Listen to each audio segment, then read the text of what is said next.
people making Star Wars, including George and his team, they knew about me. So when it came time to look for who was going to play Luke Skywalker, they auditioned everybody.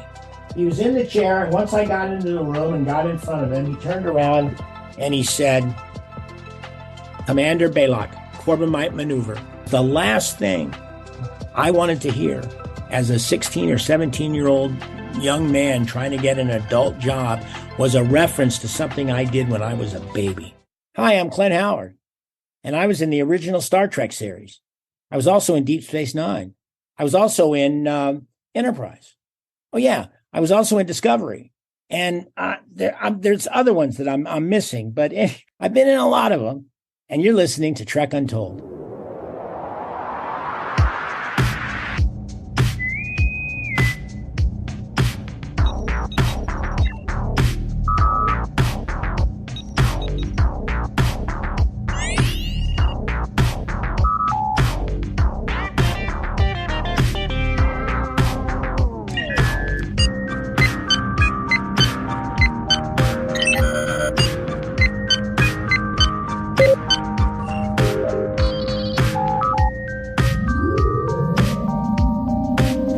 Welcome back to Trek Untold, the Star Trek podcast that goes beyond the stars. I'm your host, Matthew Kaplowitz. And welcome to the start of the 4th season of Trek Untold. Anyone who's a regular here at this show knows I like to do something big and special for my season premieres, and today we've got a guest unlike any other in the Star Trek universe or beyond. Joining us for this premiere is one of the most prolific character actors of all time, Clint Howard. When I first started the show, this was a guy that's on the top of that list I've talked about so many times, and yeah, we finally got to him today. Aside from a resume that spans decades, starting when he was still in single digits of age, Clint is now officially the only actor to have appeared in every era of Star Trek. One of his first Hollywood roles was as Commander Balok in the TOS episode The Corbomite Maneuver from Season 1. Clint returned 3 decades later to the franchise in Star Trek DS9's famous two-parter Past Tense, where he played a bum named Grady who helps Dax and Bashir in the second part. A few years later, Clint showed up again, this time in Star Trek Enterprise as the Ferengi named Muk from that really great first season Ferengi episode titled Acquisition. Nearly another 20 years went by, and lo and behold, Clint makes a sneaky cameo in the Season 1 finale of Star Trek Discovery, Will You Take My Hand? Here, Clint played that Creepy Orion who was seemingly just named Creepy Orion, and, well, frankly, his role was that he was a creep to Tilly. Fast forward one more time to 2023, and Clint has returned again, most recently playing Buck Martinez in the second season Strange New Worlds episode, Under the Cloak of War. That's 5 roles in Star Trek that literally started when he was a child, probably still with his baby teeth still falling out of his head, all the way up to modern times in the newest series. Try and name another Star Trek actor who's done that. I dare you right now to figure that out. We've had some on this show, in fact, who've done a lot of Trek throughout the decades, but Clint Howard is one from the OG series to today, and that's pretty wild. And FYI, while editing this episode and rewatching it, I totally didn't realize Clint straight up trolled me. He told me, without telling me in this interview, he was going to be in Strange New Worlds, and I didn't even realize that. So, proof that Clint Howard might be the greatest actor that's ever walked this green earth. Clint and his brother Ron recently penned a dual autobiography titled The Boys, a memoir of Hollywood and family. This New York Times bestseller chronicles this prolific pair from their start in the industry, the trials and tribulations, as they grew up in Hollywood, and the events that brought them to where they are today in their personal and professional lives. It's an absolutely wonderful read that I really recommend, and we're going to discuss some of what's in that book today, along with a small sampling of some of Clint's other 250 roles that weren't Star Trek. Now, one quick note, this interview was recorded before the current strike that's going on in Hollywood right now, so if you're not up to date on what's happening with that, check out my previous episode all about it, where I had former guests on this show like Armin Shimmerman, Katie Swink, Phil Morris, Lisa Klink, Bertilla Damas, and Tim Lunabus, giving us an insider's peek at why everybody's striking, what they're fighting for, and what we can do to help them out. Clint's Strange New World appearance happened during the strike, so unfortunately, we weren't able to talk about it in this one. Hopefully, once things are resolved, we can try to get him back for a second time to fill in those blanks about his Strange New World's appearance. So, hey, the good news is there's always more coming from Clint Howard. Clint's a man that's done it all, and he's not planning on stopping anytime soon. And he's also an actor that's done a ton of interviews over the years. But I can make you the Trek Untold guarantee. And that's, I always find something new for my guests to chat about, and we definitely did that here. I think even Clint was kind of surprised about where we went in this one. So get ready for a chat with one of the most down-to-earth actors whose face you've seen time and time again in so many shows and films. Ladies, gentlemen, and non-binary pals, the one and only Clint Howard. But before we get into this week's episode, I have to ask you, are you following Trek Untold on social media yet? You can find us over on Facebook, Instagram, TikTok, and Twitter, all at Trek Untold, one word with no spaces. You can also become a Patreon supporter for this podcast over at patreon.com/TrekUntold. Here, you can directly contribute to keeping this show running at full power for as low as a few bucks a month. If you do this, you'll have early access to new episodes, the ability to ask future guests questions, check out exclusive merchandise, and other special benefits. We've also got an official merch store and an Amazon store filled with Star Trek goodies. So if you want to rock a Trek Untold t-shirt to the next con you're going to, or order something Star Trek related for yourself or someone else, please use the links in the show notes to help us help you. Shout out to our show sponsor, Triple Fiction Productions, makers of fine 3D printed Star Trek inspired toys and accessories for collectors of all kinds. But you'll hear more about them later on. Now, without further ado, let's beam up this week's guest. Computer, access interview file. So on this podcast, I talk to a lot of character actors, and I introduce many of them when they first pop in as you know their face, but not their name. But for today's guest, your name, your face, one of the most recognizable in Hollywood. So Mr. Clint Howard, welcome to Trek Untold. It's an honor to spend some time with you today. Well, thank you very much, Matthew. It was a wonderful introduction, and it's it's great. So thank you. Yeah, and we're here today to talk Trek. We're going to talk about some other things, but one of the big things I want to talk about right at the start of this interview here is that you have a new memoirs that you and your brother Ron wrote called The Boys, which it's a window into your journey as child stars all the way through adulthood and the struggles along the way. Great book. I read the whole thing before we did this interview, and I got to ask you, Clint, for folks who don't know, why is it called The Boys? Well, listen, the Ron and I concocted the idea of doing a book after Dad had passed away. And, Mom died years before Dad passed. And it was sort of a love letter to them. We really wanted to try to express our gratitude and express from our points of view exactly what an amazing set of parents we had. Rance Howard and Gene Howard. And the reason why the book is called The Boys is that's what Mom used to refer to all three of us. Very male-oriented household. We didn't have any sisters. It was just me and Ron and Dad. And I was very rambunctious, not in a negative way, but, I had a lot of energy and Dad had a lot of energy, and we'd wrestle and we carried on. And, Mom would always refer to us as the boys. And so, listen, here is a copy, the book, that's a copy of it. It's out. It's HarperCollins. God, proud to say I'm a New York Times bestseller. It was on the New York Times bestseller list. Thank you, for a month. It's now out on paperback. You can still get it at all the major retailers, and it is a good read. Thank you. Ron and I are very proud of it. It also is a great audiobook because, the way Ron and I decided to craft the book was make it a dual narrative. Yeah. Ron shares his point of view and his perspective about being a child actor. He was the first in the pipeline, and I came along 5 years later. And I have a perspective, and my perspective is sometimes quite a bit different. I mean, Ron and I are brothers and we love each other, but we are different. And so we freely express ourselves. And in the audiobook, he reads his and I read mine. And it makes for a very interesting, entertaining read. Listen. Yeah, I really enjoy that ping pong storytelling in the book between you and your brother. And it kind of made me curious to find out, how did you guys actually write the book? I mean, were you guys kind of like having a dialogue together? Do you each just take turns? Because it is very much like a conversation. Well, Ron and I,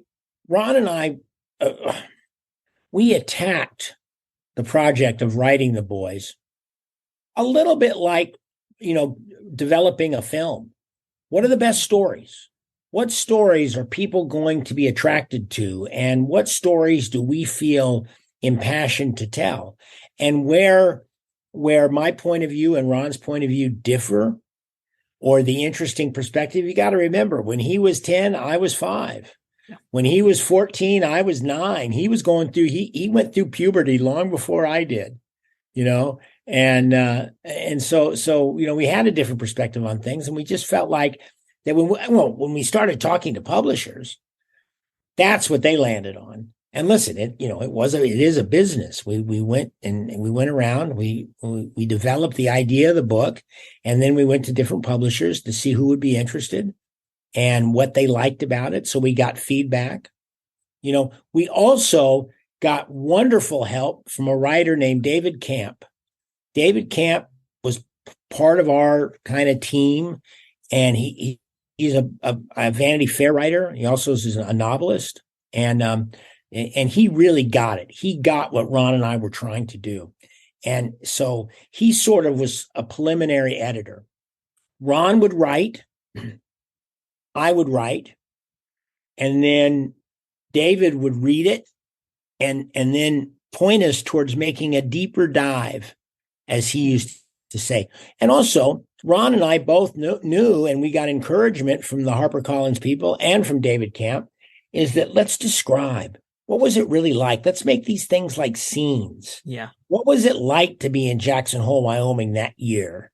And, the details. And so it's not just us telling the broad stroke stories, but we're interested in what were the little nuanced details that we remembered at those various ages. So, that was it. And then, of course, we got down to the fourth quarter, and the actual editor from HarperCollins came into the picture. And my goodness, I wasn't giving the literary world that much credit. I thought, okay, book the deal. Let's go. Let it back away. We're going to write it. But we got some great, our editor was a guy named Morrow, and he made the book 25% better with his notes in the fourth quarter. Mm-hmm. I was really impressed. I thought, God, he did, David Camp helped us and Morrow helped us. And again, Ron and I are really, really proud of the way it turned out. And we're really happy that we now have this memoir that we can share that includes this very unique, extraordinary life, being child actress. Listen, I started acting when I was 2 years old. I've been a professional for almost 62 years now. Which is crazy to think about. It is. Yeah. It's a wonderful time capsule, not just for the Howard family, but also for Hollywood itself, and seeing what it's like back then to where it is now. It's such a different kind of experience. I do want to touch on one of the things that's in the book, though, and I think, in fact, you talked about this on the Gilbert Gottfried podcast some time ago, and that's you and your brother never really talked shop growing up. And I'm just wondering, how did you guys not do that? I mean, you're both in the business. How did you not ever communicate about that kind of thing? Well, I don't really know why, but I tell you what, we did talk a little shop as we got older, and Ron started to get interested in making films. When Ron was interested in making films, I remember us talking about movies and talking about how the tricks were done. Mm-hmm. Famously, Ron made a blood and guts little video called Guns, Guts, and Gore, or something like that. And it was basically a card game that ends up everybody gets killed. And it was a 3-4 minute short film. Sam Peckinpah had made The Wild Bunch, and Ron and I were really fascinated by the way they did the blood, the guts, the blood spray, and so we tried to recreate that. But as kids, listen, I enjoyed being on the set. I understood that we were doing something that was both we were making money at it, and it was fun. But when we got home, it was about the Dodgers or the Lakers or, whatever we were doing in school. Or it's just, listen, Ron and I have had adult conversations about this, and it is kind of amazing. Like, Ron never ran lines with me. Yeah. He just never did. And well, Dad was there. I mean, Mom and Dad, God bless them, Rance and Gene Howard, they did this. They were awesome parents. They were leaders. They led with love. Dad's story, which is why people should read the book. I mean, Dad's story was so amazing because he was a farm boy. He was a farm boy from Oklahoma. He wasn't raised particularly well, and then he has this dream of being in the entertainment business, and he goes about this dream, and he has a little bit of luck, and then he has these two kids, and they come out to California, and Ron shows remarkable talent. He ends up on the Andy Griffith Show, and that's pretty heady stuff. My dad was 30 years old, and listen, we lovingly called him a sophisticated hick, which is a term that Mom gave him because my dad in a lot of ways was kind of hickish, but he had this great sensibility and he wasn't intimidated by anybody. And when Dad got into that heady kind of company where he was around successful Hollywood people, he just, he didn't back down. He wouldn't let anybody intimidate him. And he didn't do it with, I'm going to kick your ass. He did it with just such dignity and such strength that, my God, everybody, so respected my dad and my mom too. So, Ron and I were really in a sweet spot. Yeah. The book, it's very uplifting. It's very heartfelt. It's funny at times, but it's also brutally honest. And I mean, the book does go into a little bit about some of your struggles with dependency, which I never really knew about, honestly. So, it was interesting reading about that and hearing how you worked through that. For you now, this book is a little bit more, I guess, in depth for yourself. So was it difficult having to look back in the past and kind of have to dig up some of these tough topics? Not at all, Matthew. Listen, first of all, you obviously never heard me speak at a meeting. I've been in recovery for a long time. And, I cherish the anonymity of all 12-step groups. And I'm going to be very careful as I go through this. But, I freely and openly shared about my story at dozens and dozens of speaker meetings in various 12-step groups. So, it wasn't new to me. I figured I had been through hell and the best thing to do was to share, because at the end of the day, my God, if something I say might keep somebody from friggin' stepping off the cliff and landing in hell, it kind of it always made me feel better. It always made me feel better, and also the truth will set you free. One thing I learned in my whole recovery deal was, telling little lies ends up just, catching up with you, because a little lie then rolls into a big lie, then finally you got this big giant lie that you're living in, and you're just going to F yourself up.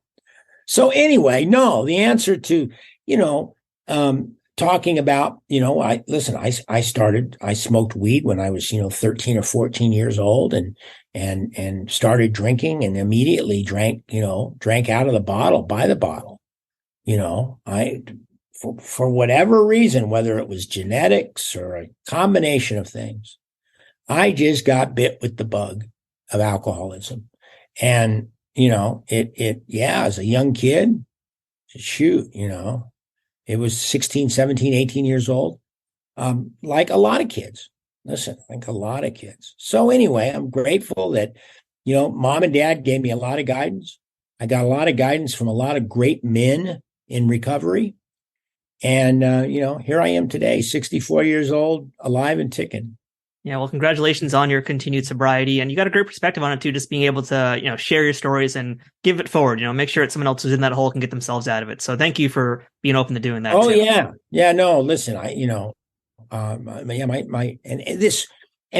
my part of the boys, when I was in my teenage years, we didn't aim it to be all of a sudden some sort of tell-all or some sort of, it was just my recovery stories. They're a part of me until I was 31 years old. So listen, I skidded along bedrock for a long time. Well, you made it. And for folks who want to read more about the book, check out The Boys. We're going to have links in my show notes for how you can pick that book up. And there it is. Clint's got his hand right now. There's The Boys, a memoir of Hollywood and family. Now I can say the full title because I'm looking right at it. So, yeah, thank you, Clint. And, obviously I want to talk a whole lot more about tons of other things in your career because your career is so massive. But this is a Star Trek show, so you got to start digging into the Trek. And it's funny because really Star Trek is one of the earliest things on your resume because your very first appearance in Star Trek is the very first season. And that's, I believe it's like the second episode of the first full season, which is the Corbomite Maneuver. You played Commander Balok. It's a really fun episode. Can you just kind of tell us the story from the beginning of how you booked the gig? Oh boy, how I booked the gig. Well, first of all, I wasn't a newcomer at all. You have to realize that by 1965, 1966, I had been acting professionally for 4 or 5 years. Yeah, you've been on the Andy Griffith Show a few times also, right, by then? I did a couple episodes of The Fugitive. I did a wonderful episode of a Bonanza called All Ye His Saints, and it was a Christmas episode, and it was the first season they did when they went color and when Pernell Roberts left the Ponderosa.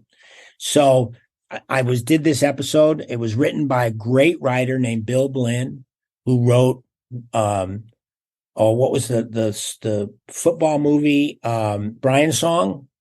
Bill Blinn wrote that. Well, he wrote, as a very young man, he wrote an episode of Bonanza called All Ye His Saints, and I was the lead of that episode, and I couldn't have been more than 5 years old.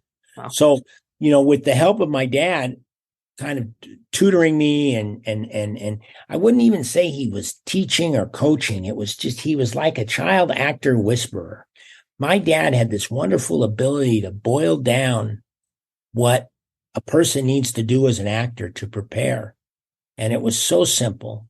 And I learned it. And, I learned a lot of it by osmosis because I watched my brother do it. Yeah. So anyway, I auditioned, and I remember auditioning for Star Trek.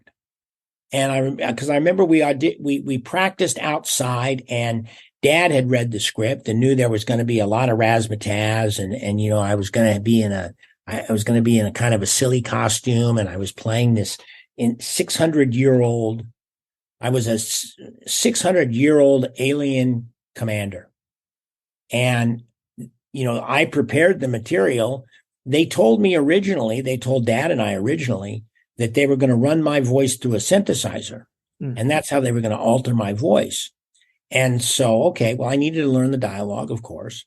And as it turns out, they didn't use a synthesizer. They found a wonderful voice actor who did my voice. And,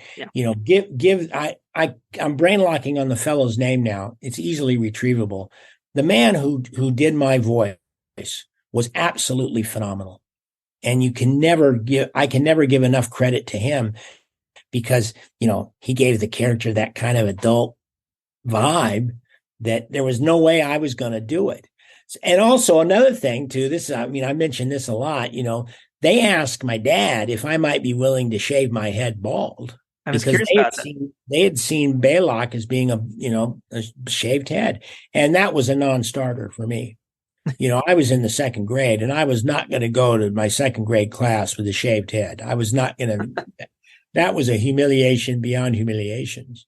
So, I remember this, and I went in to do a test for the bald cap, and that went really well. I love the smell of spirit gum, the chemicals they used. I really enjoyed that, if you know what I mean. So we did the test, and then, first of all, I got the audition.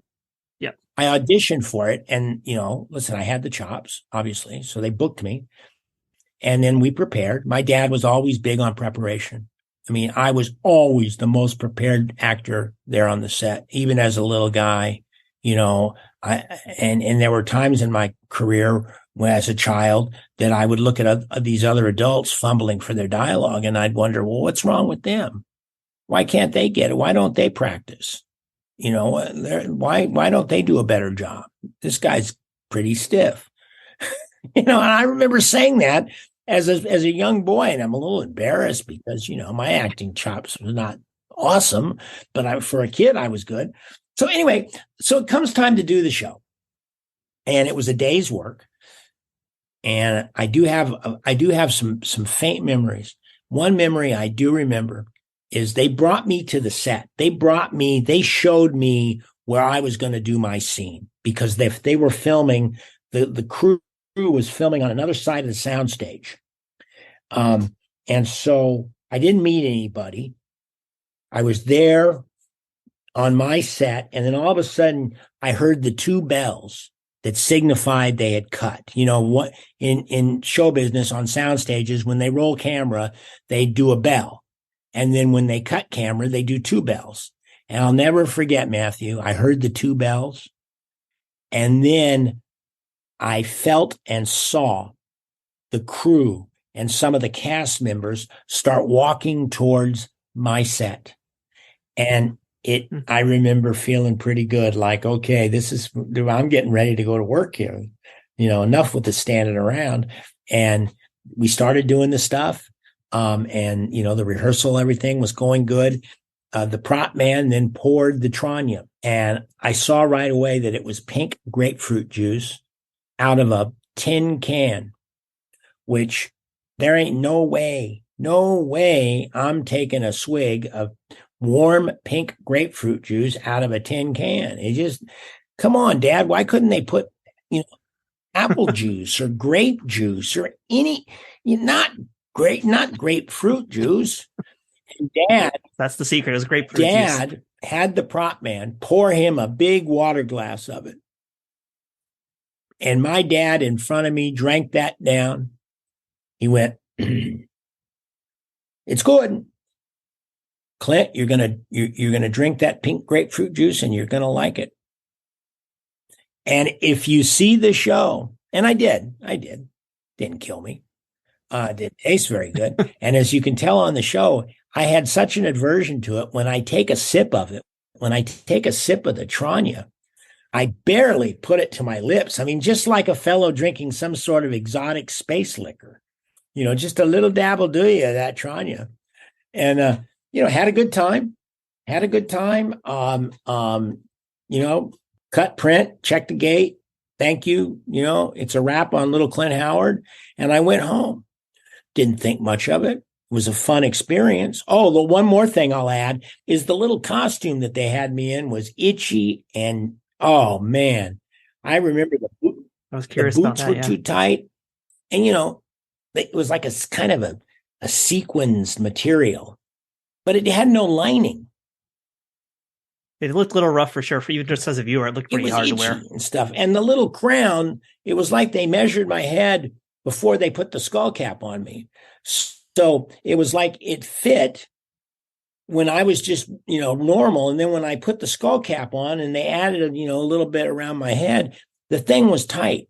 So it was not the most comfortable outfit that I've ever acted in, And then when it came out, it was fun. God, being in a space thing, science fiction, but I did not give it a second thought. I had no clue at all that, over 50 years later, 55 years later, that people would honor my work at that level. I have a couple of further stories about that. And, one thing, Matthew, it took me a long time to really appreciate any of the work I did as a child. In this perspective, when I became an adult, I wanted to make my mark as an adult. My child career was my childhood career, and I would just assume that people not discuss it. Listen, I was in a TV series with a bear, for crying out loud, which isn't a very, very adult thing, I think it's pretty cool. Well, personally. yeah, no, wait. Now listen, my attitude has changed almost 180 degrees. In fact, it has changed in 180 degrees because, I recognized, and I was probably in my mid 40s when I recognized this, that my work as a child was was amazing. And the fact that, almost everybody in America grew up watching me, it's not, I'm not throwing my shoulder out, patting myself on the back. It's just a fact that it's a legacy that is good. It's a good legacy. And so, but early on in my career, I would just as soon not have people talk about me pulling on a bear's chain, or not have people talking about me as a little baby in Star Trek, Now, this is a story that I've told before, but I'm going to tell you.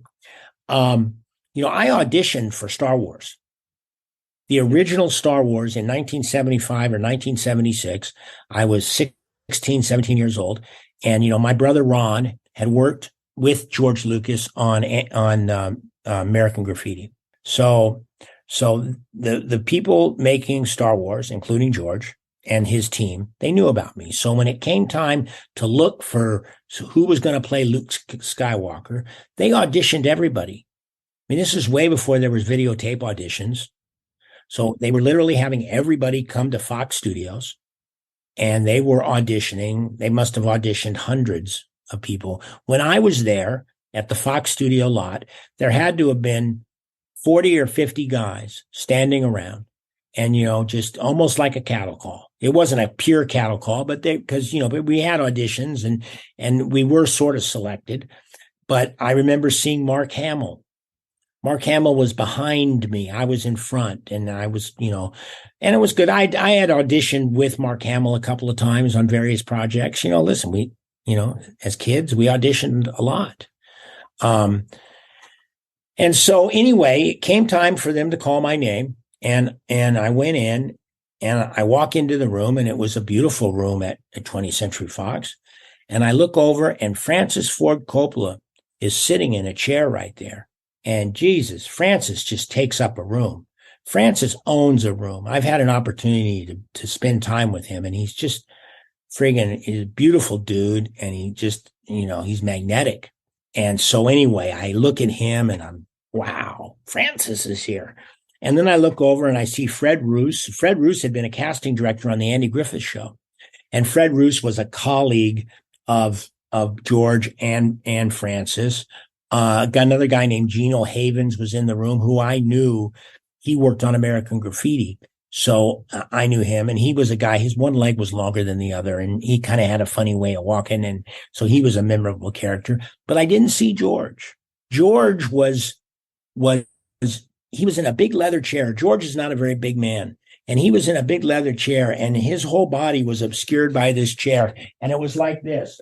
He was in the chair, and once I got into the room and got in front of him, he turned around and he said, "Commander Balok, Corbomite Maneuver." And my next thought, Matthew, was, George, I didn't say it, George, get a friggin' life. Because the last thing I wanted to hear as a 16 or 17-year-old young man trying to get an adult job was a reference to something I did when I was a baby. It just, now I'd have a different perspective on it. But back then, anyway, I obviously didn't get the role. Mark Hamill got it. Mark was a wonderful Luke Skywalker. Friggin', he nailed it. George nailed it. It's a friggin' piece of movie history that will never, ever, ever be topped. And so that was my moment of getting faced with, well, I worked as a little kid, and it's coming back to haunt me at the time. I mean, that was my thinking. I was wrong. George Lucas was honoring me. I left a memory in George Lucas's mind that was powerful enough for him to bring it up, in a good way. So anyway, that was me making, kind of a mental mistake when I was 16 or 17 years old. And I started accepting it. I go to Star Trek conventions, and I go to horror conventions. And just over time, just sort of, I kind of had an awakening by an educational variety. I just came to realize these people, I mean something to these people. I've left an impression on these people with my work and my circumstance that is positive. And God, if I don't celebrate that, I'm an a-hole. So I do celebrate it. Trek Untold will return momentarily. Trek Untold is sponsored by Triple Fiction Productions. Celebrating 15 years in business in 2023, TFP creates 3D printed Star Trek and sci-fi inspired items that fit into any collection. Whether you're a cosplayer who wants a Starfleet phaser, a Bajoran tricorder, or a Klingon dagger, or a toy collector looking for that special accessory or diorama to make your figures truly stand out, Triple Fiction Productions has exactly what you need. And for you figure fanatics, that includes products that are the perfect size for Galoob, Mego, Playmates, and everything in between. All products are 3D printed in the US, with new designs constantly being updated on their website. Repeat customers can sign up for TFP's loyalty program for free, where the more you order, the more discounts you receive. TFP also has a Pay What You Want section, where clearance or misprinted items are available at a discounted price. Best of all, every product can be shipped worldwide. As a special bonus for listeners of this show, Trek Untold has a special discount code just for you. Enter Untold10 at checkout for 10% off of all orders with no minimum purchase required. That's 10% off using Untold10. To see all of their products, head to triple-fictionproductions.net. Or to stay up to date on their newest products, find them on Twitter, Facebook, and Instagram. Triple Fiction Productions, where something is only impossible until it happens. Hey, I'm Licia Nav, aka Ensign Sonia Gomez from Star Trek TNG, and now Captain Sonia Gomez on lower decks with her own ship, the Archimedes. Yay! I finally got a promotion after 25 years. So anyway, I'm here to talk about drivebydogooders.org. It's a little charity I run where we go to the outskirts of Skid Row, and from our car windows, we hand out basic human essentials like water, wipes, Coldstream cheese, socks, tarps, masks, t-shirts, things to keep people warm. So we just think that everyone deserves clean water, some protein, and a way to clean themselves, especially during Corona. We also hand out masks to those who really, really need it, who live in tents on the street, mainly the disabled and elderly who have a really hard time getting to services. And we do all of this with no agenda, just pure giving, no overhead. If you'd like to go to the website and donate, it's 100% tax deductible. And if you click on the donate button, you can go right to the $35 option and pick a signed autograph picture of either the Star Trek The Next Generation or Lower Decks, or Total Recall, where I played the three-breasted mutant hooker on Mars, and that's the X-rated version. Put in the comments section your address and anything you'd like me to write, and I'll personally inscribe it and mail it off to you immediately. And again, that's drivebydogooders.org. Captain Sonia Gomez, signing off. I mean, I got to tell you, Clint, I'm really, tangentially related to this interview. The first time I ever really seeing much about you or hearing much about you was, in fact, on Gilbert Gottfried's podcast. And since that day, I think that was one of the things that sort of did start to inspire me to work on this very podcast. Hearing your stories about Trek and hearing your stories about the business all the way back then. So I'm happy you've embraced it and you've embraced that lifestyle. And I've just been so fan friendly, because that's an amazing thing to offer to us. Well, listen, if I can make somebody's life a little happier, as long as they don't invade, as long as they don't do something that's, either, just alcohol induced. I don't want to just always blame alcohol, but most of the time, if I have a bad encounter with a fan, usually it has something to do with friggin' somebody being too liquored up, you know? And that's okay too. I mean, but it's just, listen, people need to realize, fans, people that recognize me need to realize that, I have a space. I have a space that if you invade it, it's not a good thing. And especially with my wife and my daughter, I certainly, people need to, I think, and 99.9% of the people are completely respectful. Maybe the percentage isn't quite that high, but it's very high, and God bless them. I mean, Jesus, if I saw a famous baseball player, like if I had a chance to meet Jim Palmer, I was a huge Baltimore Orioles fan when I was a kid, I mean, Jen Palmer, would completely geek out, or a professional golfer, Lee Trevino or Tiger Woods. I would absolutely geek out. My God, I'm talking to Lee Trevino. So anyway, that I've certainly had a rearrangement of my attitude in terms of the fans. Oh, that's awesome, because you are a seriously deep part of the history, not just on the TV shows, but for me, Clint, I am a giant super Star Trek nerd, and I'm also, that means, a giant super Star Trek collector. And I've been waiting to ask you this for, I think, the longest time now. You have an action figure of yourself. Yes. It's a 2-pack with your puppet. What do you think about that figure? Does it look like you? Are you happy with it? Oh, yeah, it's tickled. Can I break away for a moment? Yeah, sure. Okay, hold on. Matthew, I've had a hobby for a long time, starting in 2015. And I make snow globes. I never knew that. This is the first snow globe that I made. And that is so cool. That right there, that's Balok and the puppet. And they came right out of the box. They came right out of the box. And I found something really magical about snow globes. And I've actually made a couple of I made one solo of Balok. But this was my very first snow globe that I made in 2015. Wow. Yeah. That is amazing. Yeah. That's an awesome job, by the way. That's so cool. Yeah. Thank you. It was fun to do. I don't know. At the time in my life, because of my hips, I had to quit playing golf. And I had been such an avid golfer that I really needed to have something to do. And I literally kind of was thinking, well, what do I do? I either do dioramas.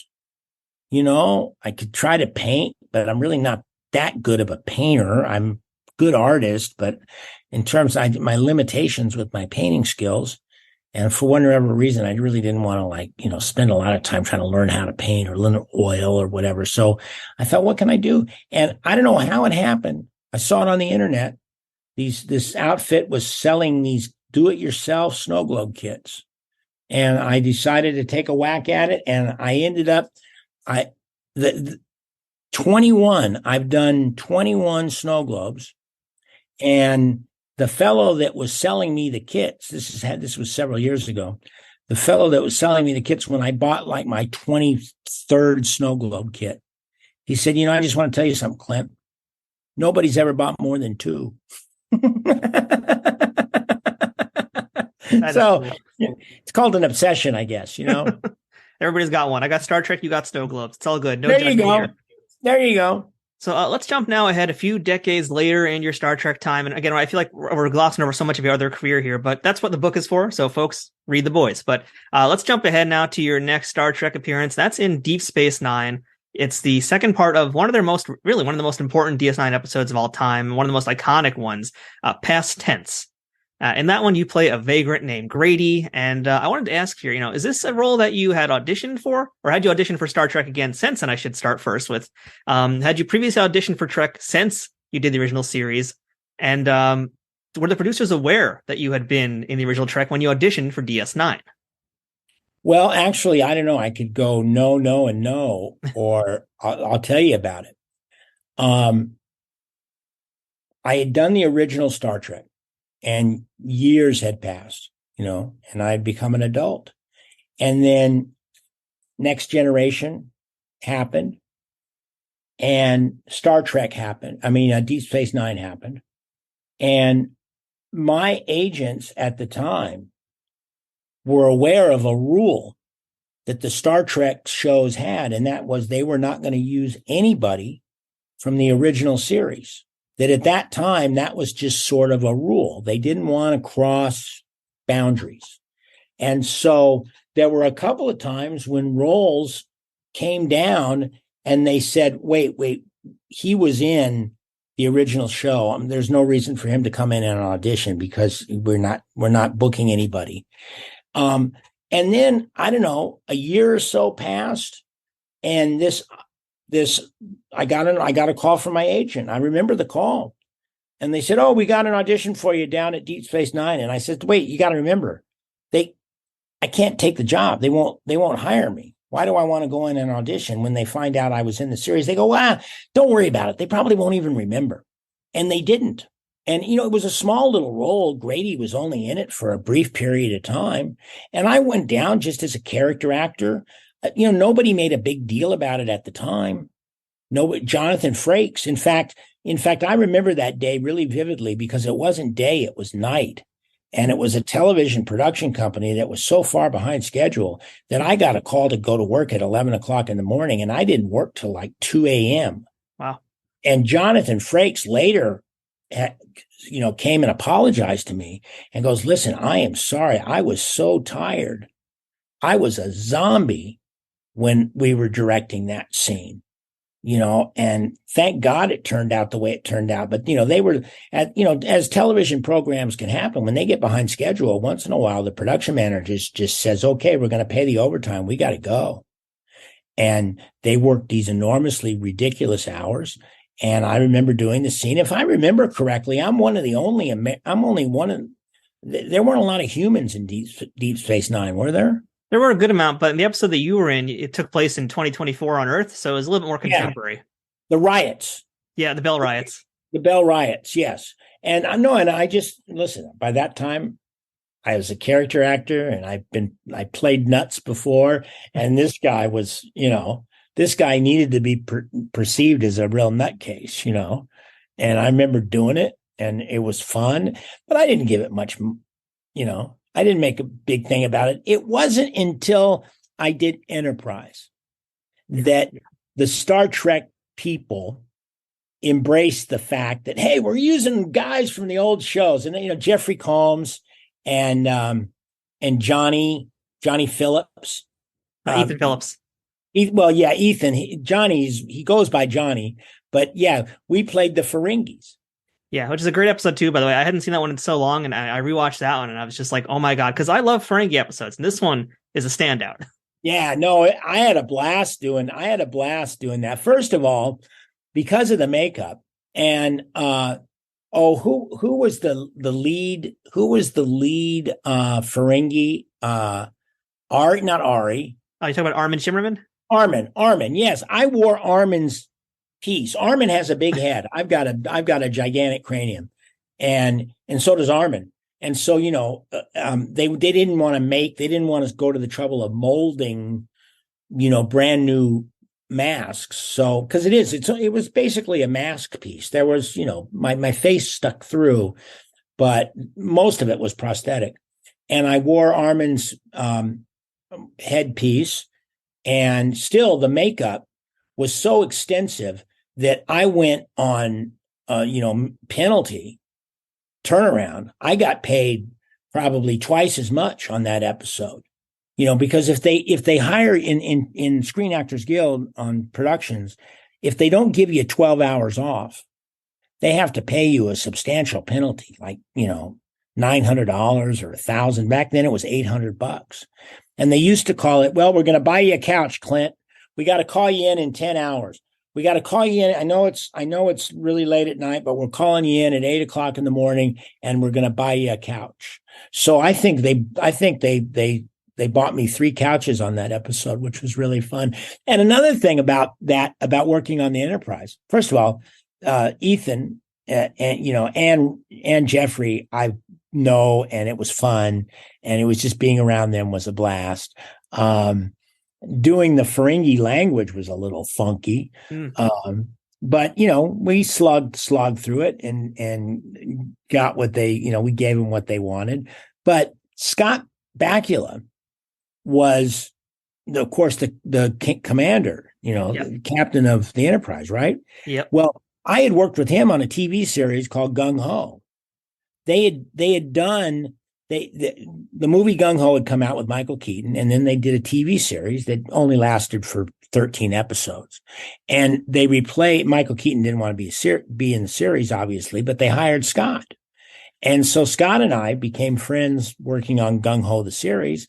And then although we didn't have any scenes together in Enterprise, he certainly popped down to the set when I was filming, and we, shot the bull a little bit and said hi and caught up. And he's a great dude. Scott's a wonderful guy. Working on Enterprise was a wonderful experience too. And by that point, then they were celebrating. the fact that now they were getting to hire little Balok. They were getting to hire Clint Howard. Bringing back the legacy actors. Yeah, legacy actors, I guess, is now what they call it, Yeah. And not to correct you, but you actually did have a scene with Scott Bakula. I think you had a few in that Enterprise one, and one of them I know because I was going to ask you, because you actually got to punch Captain Archer as your Ferengi character Muk. I don't know if you remember that. Really? Yeah. Jesus. I'd have to go back and see the episode. Yeah, well, it's worth it. I definitely recommend it. I don't recall. I recall Scott coming down and giving me a hug and, us shooting the bull. I don't remember us actually digging in. Listen, this is not an excuse, Matthew, but I'll tell you something. There's so much makeup going on. And when that happens to an actor, and then they put false teeth in your mouth, you get a little myopic. You get a little frigging, it's hard. That one thing working on the Grinch was, a very interesting experience. And watching Jim Carrey invent this hilarious, wonderfully rich character in all of that makeup and in all of that wardrobe was absolutely phenomenal. Because when you spend 3 or 4 hours in the makeup chair, spend another 45 minutes getting into your costume, and then they pop contact lenses in your eyes, and then they walk you to the set, the last thing you want to be is funny.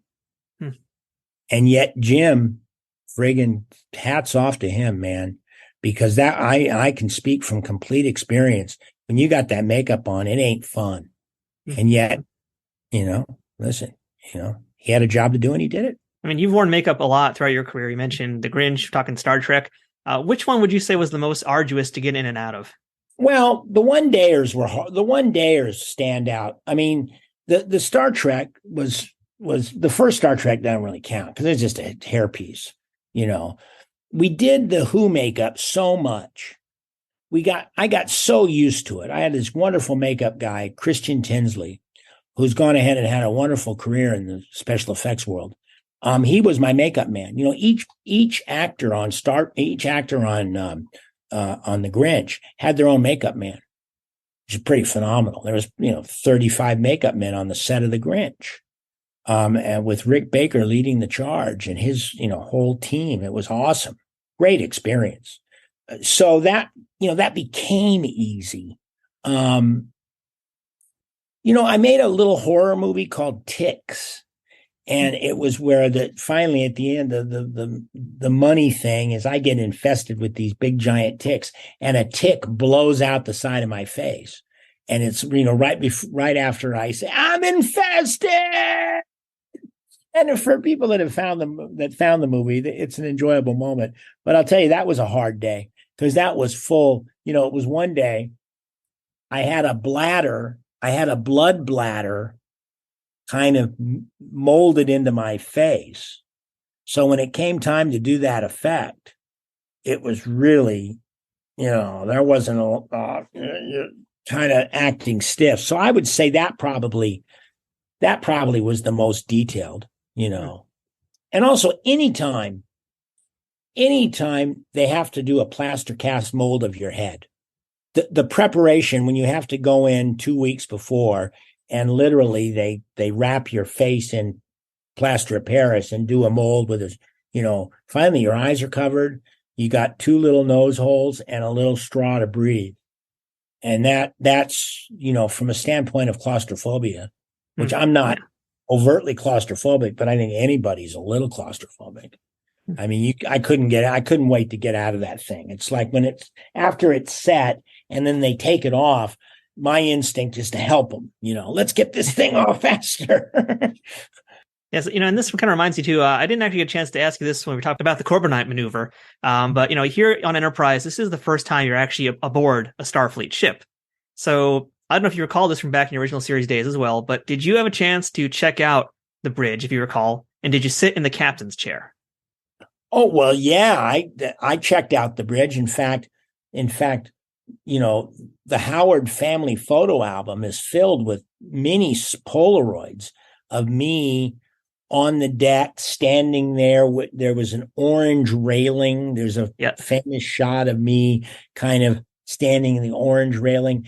And I believe that for whatever reason, I had an aversion. I didn't want to sit in the captain's chair. don't know why. I looked at it. I saw it. I saw the dials. I was mesmerized. Listen, the fun thing about show business is, you see the set and you've got like these control panels where you see the lights can come on.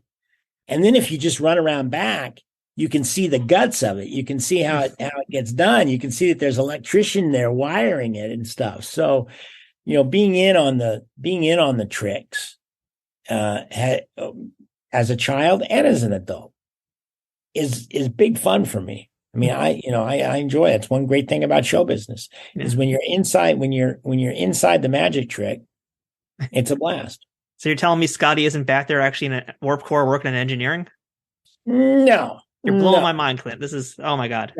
No. And sick bay, nobody wants to get sick at sick bay. Hey everybody, we'll get right back to the interview in 1 second, but I wanted to remind you all to check out Trek Untold over at Patreon. Patreon is the best way to directly support creators of things you like through a monthly subscription of an amount that you can choose. Trek Untold has a few different tiers already with different benefits, ranging from early access to episodes, the ability to ask a future guest questions, exclusive merchandise, and other bonuses that I'd love to offer, but first I need to grow that Patreon community to do that. Trek Untold has been around since mid-2020 and has grown a ton since then, thanks to listeners and viewers like you. Through a platform like Patreon, you can help me keep improving the quality of each episode and keep bringing you new interviews with folks that make the Star Trek universe what it is. If this community can grow more over on Patreon, I can offer new perks like watch parties, exclusive Trek Untold episodes, being able to directly interact with guests, and other things, but in order to do that, I need to know my audience wants these things. The best way to tell me what you want is by supporting us on Patreon, so please, check us out at patreon.com/TrekUntold today and become a bigger part of the Trek Untold family. And now, back to the interview. So Clint, as I'm sure you are already aware, you are in a very special club of folks who did the original series and then did the 90s, early 2000s series. But you're also in an even smaller club, which I think you might just be by yourself in the fact that you did the original series and Discovery in this modern era of Star Trek. And I got to tell you, watching it, when I was watching Discovery, I saw you pop up. I marked out. That's what we call it in pro wrestling. I flipped out. I was like, oh my God, they got Clint Howard. That is so cool. I got to ask, again, in this case, they know who you are, I'm sure by now, right? Did they call you in because they wanted Clint Howard back on Star Trek? Or was this kind of just an audition for something that maybe would pan out? Oh, no. By this point, I'm not really auditioning for Star Trek. And I'll tell you what, Akiva Goldsman, who I've known for a long time, and Akiva wrote A Beautiful Mind for my brother, and also wrote Cinderella Man, two movies that I was involved in. And in fact, the first time I really met Akiva in person, it was at my niece's wedding, Bryce. When Bryce got married, a long time ago now. Akiva and I were there, and we shared this moment that it was an unforgettable moment of this absurd situation that we both witnessed and we laughed about. But Akiva, I always consider Akiva a really good dude, and he reached out. He was the showrunner for Discovery, and he reached out to me and he said, I have a really interesting idea, and would you be willing to do it? And he pitched it to me, and I said, of course. Listen, I'm an actor. I'm a character actor. And by this point, listen, I was in the William Shatner roast on Comedy Central. Yep. I've completely bought into the celebration of it all and not guarding some sort of weird, aversion to it. So anyway, it was Akiva that asked me to do it. And I'll tell you, I hope I don't get in trouble when I say this, but that episode of Discovery, what you guys ended up seeing on screen is not what we shot. Really? The whole reason why Akiva asked me to come on and play that Creepy Orion character is they had written a Tranya reference into that scene. And it was, if you remember the episode, the young ensign got intoxicated by the volcanic vapors that I was breathing. It was in a kind of a seedy nightclub scene, and I was whiffing these vapors, and the young ensign, she takes a whiff of these vapors and sort of passes out, and she comes to, And in the script, she came to and she said, what happened? I'm parched. And I instantly, this Creepy Orion character, after hearing that this person is parched, I reach back and I hold a glass of a beverage up to her, and I go, Tranya. And so that was what it was all about. It was the Tranya reference. And it was funny. We did it. I thought we nailed it. And for whatever reason, the producers did not want to make that cross-reference. They thought it didn't work. Maybe it would spoil the atmosphere of the scene, and which is, the producer's choice. Actors don't have final cut. So they eliminated it. But, anyway, there's, and listen, I'm not going to go into any more details except to say I'm not done being in Star Trek. Good. That's what I want to hear, because I was curious. We got to get you in Lower Deck somehow. I don't know if anybody's talked to you, and I know if anybody has, you can't say anything because we want to keep our kneecaps intact. But yes. I mean, I would love to see you show up again in Lower Decks or something else. All different worlds, all sorts of worlds can spin around. The Star Trek, I love the Star Trek universe. I was really, really impressed with what JJ did making that movie. That when they retooled Star Trek, and a guy named, what was the guy that played young Captain Kirk when he was a boy, Jimmy Bennett. I had done a movie with Jimmy Bennett called Alabama Moon. And Jimmy had told me that he had played young Captain Kirk driving a Corvette. Yeah. He played like a 10-year-old boy driving a Corvette. And I saw the movie, and whenever I know people that are in movies, I find it fascinating and interesting, and I root for them. But I just thought that JJ did a great job with that movie, and I just enjoy it, man. And listen, it's entertainment. Yeah. It's thought-provoking entertainment, and it's not mindless. That's one thing about. There's different kinds of entertainment. There is such a thing as positive, mindless entertainment. And then there's thought-provoking entertainment. And I appreciate thought-provoking entertainment, So, and the Star Trek people do it. It's just so cool to see that you have like an appreciation for what Star Trek is and the fandom itself. It's very cool to see. It's not just surprising to me, but I have to take my hat off to the producers. And first the inventor, and then the producers, and all the technical people that manufacture it. I know on Discovery, I mean, it was being shot like a big movie.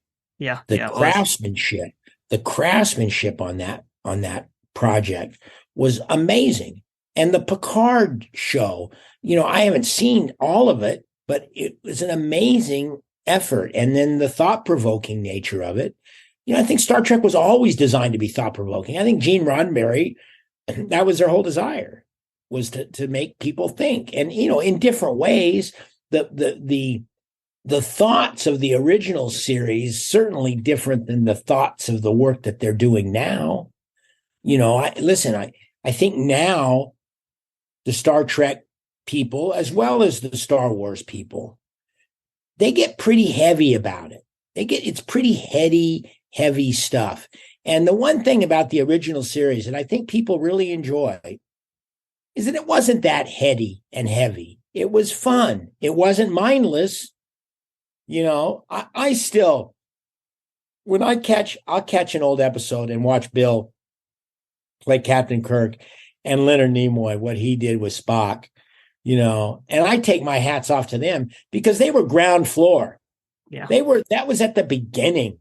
I mean, you got to realize when I worked on Star Trek, they were still figuring out the Vulcan salute, and they were still, they didn't have all they didn't have the Star Trek universe yet. It was just building.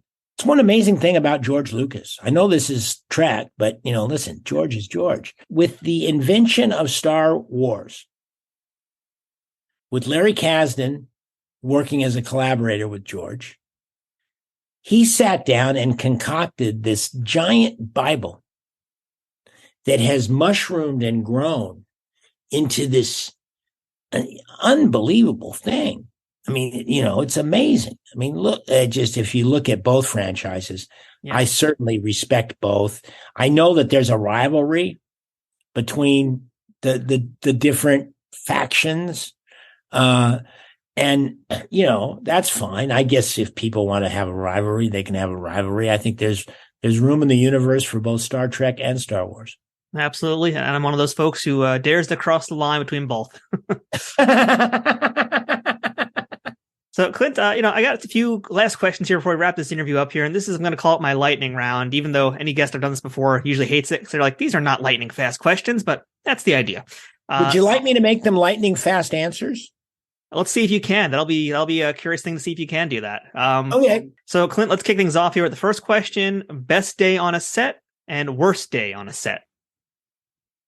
Best day on the set was working with Bob Gibson in an episode of Gentle Ben, where, I was a big baseball fan as a kid. And when they signed Bob Gibson to be in an episode of Gentle Ben, and I got to meet with him and work with him, that it can't get any better than that. And the worst day on a set, I'm not going to name the show, but the day that I found out the check bounced. Fair enough. Yeah, fair enough. That was a piss poor day in my life. I work all day, work hard all day, give them an honest day's work, and they stiffed me. That's pretty damn bad. As bad as it can get. Absolutely. You have worked with a ton of actors across the spectrum. Who would you say was the most down to earth? And who, without getting you in trouble, would you say would have been the most pretentious actor to work with? Nina Foch was a pretentious actress in my mind. My dad had to teach me about what happens when people upstage people. Nina Foch was an old Broadway character actress, and she may have been a very nice lady, but, when Dad had to teach me about watching somebody upstage somebody, I would put that into the category of being kind of pretentious. There's been a lot of down-to-earth actors. Jack Elam was extremely down-to-earth. He was an old character actor in the 60s and the 70s. He was beautiful. I've worked with dozens and dozens and dozens of down-to-earth actors. How about the most challenging role that you ever played that ended up becoming the most rewarding?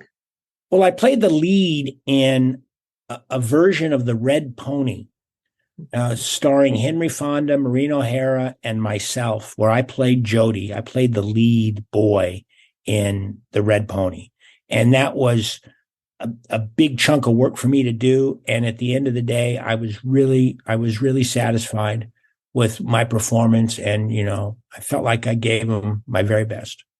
Normally, I ask this next question as, what's the best piece of advice you ever received from somebody that you think about today? But in honor of The Boys, New York Times bestseller, hooray, I want to kind of direct this more towards what's the best piece of advice either of your parents gave you, and what's the best piece of advice your brother ever gave you? Well, my parents, and with Dad being kind of my acting mentor, it sort of landed more with him. It was the simple preparation as an actor, to really listen to your other acting colleagues. You don't wait for your cues, don't think about your cues, but really, really listen and really lock in on somebody's eyes. Locking in on somebody's eyes, I think, is really important. The best piece of advice my brother ever gave me: let the director be the director and you be the actor. That's a smart piece of advice right there. Yeah. You've been working in Hollywood for decades, ever since you were a little itty bitty Clint all the way to today where you're a grown up adult Clint. What would you like to be the legacy of Clint Howard? All of those things.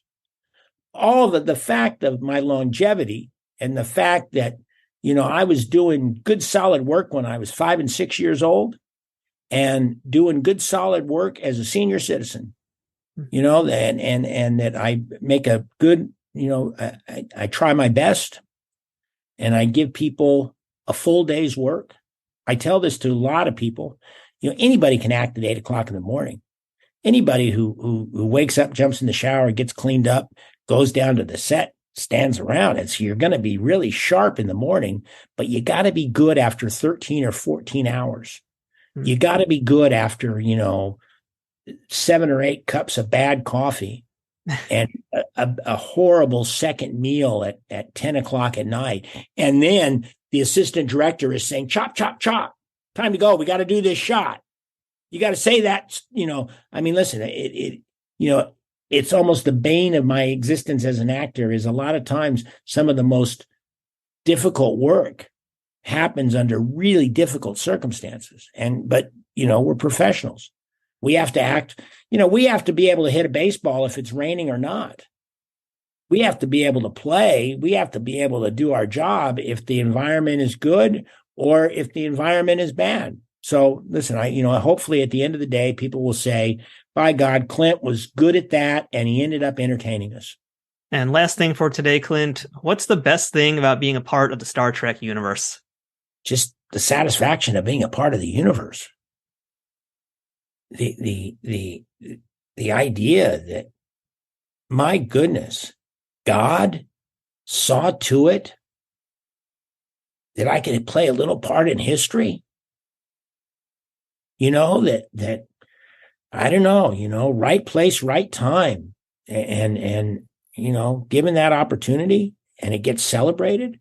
And also the fact that I pulled my head out of my butt years ago and realized that it was something to celebrate and not something to shy away from. Yeah. I'm glad I had that revelation in my head. Well, I'm glad you did too, because that meant I got a chance to talk to you about all this Star Trek stuff. So that's so awesome. And I legitimately do get to hope I meet you at some point at a convention somewhere, somehow. We got to find a way to get you onto New York, Clint. That's my goal here for this interview. Is find a way to come to New York so I can get a picture with you person to person. Okay, well, we'll have my peeps talk to your peeps. Of course. Yeah, we'll do lunch. Yeah. But one last time, folks, everybody, Clint and Ron's book, The Boys, check it out. I'm going to have links to it in my show notes below. It's a do not miss book. Highly recommend it. I loved every minute of it. And again, thank you for being so honest and open about your life experiences. Same with your brother as well. Just reading all those stories, getting to know more about you guys. It wasn't just that I'm reading a story about Hollywood luminaries, but more so that it's two people, two human beings, and seeing the ups and downs and the journey you guys went through. So the book is awesome. Well, thank you, Matthew, and I appreciate it. You were a really good interviewer. Oh, thank you so much. Let me say one more thing. Sure. You were a really good interviewer, especially for a Trekkie, because sometimes Trekkies, when they do interviews, they geek out, and you didn't geek out much. Not publicly. Yeah, no, inside. Inside, like that tick that exploded out of your face. But for this interview, I'm trying to keep it cool here. Well, listen, be well, and hopefully our paths will cross. I hope so. And as to quote 6-year-old Clint Howard, I hope you've relished this interview as much as I. Now I geeked out. There we go. Be well. That's it for this week's show. Thanks again for checking out Trek Untold.